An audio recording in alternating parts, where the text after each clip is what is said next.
This is the cost of the apology. Oh, I didn't know.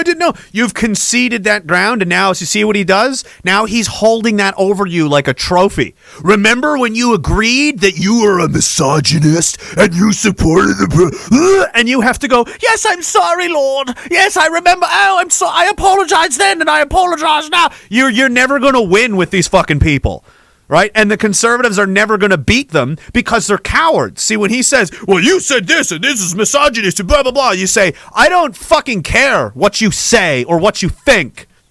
This is what I believe. These are my beliefs. I am proud of them, and I will espouse them and support them however I choose. You are my ideological enemy. I am not beholden to care about anything that you say. It doesn't affect me. I don't give a shit. In fact, everything that I think that you stand for is a steaming pile of garbage and incredibly hurtful and toxic and damaging to everyone around us. So I don't give a shit what you say about anything. I don't care what you think of me or my friends or my supporters or anything, because we're going to keep doing what we're doing. We're going to keep chipping away at you and taking pieces out of you until there's nothing left of you and there's nothing you can do about it. I don't care what names you use. I don't care what hit pieces you create. I don't care what's on the Fifth Estate. I don't care what you tell to anybody. I don't care whose bank accounts you cancel. I don't care what you do to anything. It's not going to change a fucking thing about this. I am never going to apologize to you. I'm never going to concede an inch to you, no matter what. But the conservatives did, and now they have to be reminded of all the L's they've had to serve themselves just because they're cowards. Because they can't face reality. They can't just own who they are. We didn't know who it was. Consistently, we see conservative parliamentarians and people who should know better associating themselves with folks responsible for a particularly vile level of rhetoric and hatred. And their answer is all the same. Oh, we didn't know.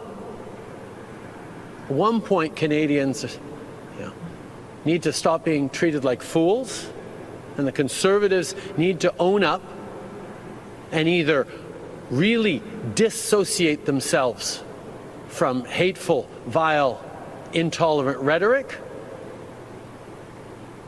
or tell the truth and explain that they actually have room for those rhetorics and that intolerance within their party. Je pense que he's got you. You got you. They got you. They got you. Shit or get off the pot. You don't get to do this. You don't get to, I'm just going to need all of your support so I can get what I want, but I don't really believe in anything you guys do. I just want you to like me so I can get what I want, and then I'm going to, and now he's calling you out for it.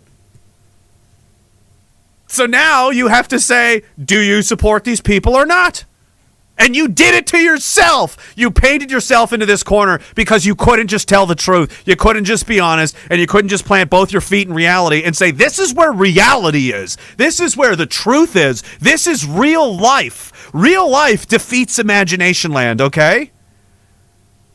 If I show up to a battlefield with an M14, a loaded rifle, and I point it at you and pull the trigger and it goes bang, a bullet will then travel down the barrel of the rifle, through the air, and towards your face. Now, at the same time, as you're going, pew, pew, I'm using my non-binary gender definition to thwart you're going to die, because that's not real. What I'm doing is real, and what you're doing is not real. Fake ideas to real ideas, they never hold out. It's never going to work. And you painted yourself in this corner, reluctant to leave Fantasyland because people would call you names, and now you've put yourself in an impossible position that you can't get out of without fucking yourself, and it's because you're a coward. This is what happens.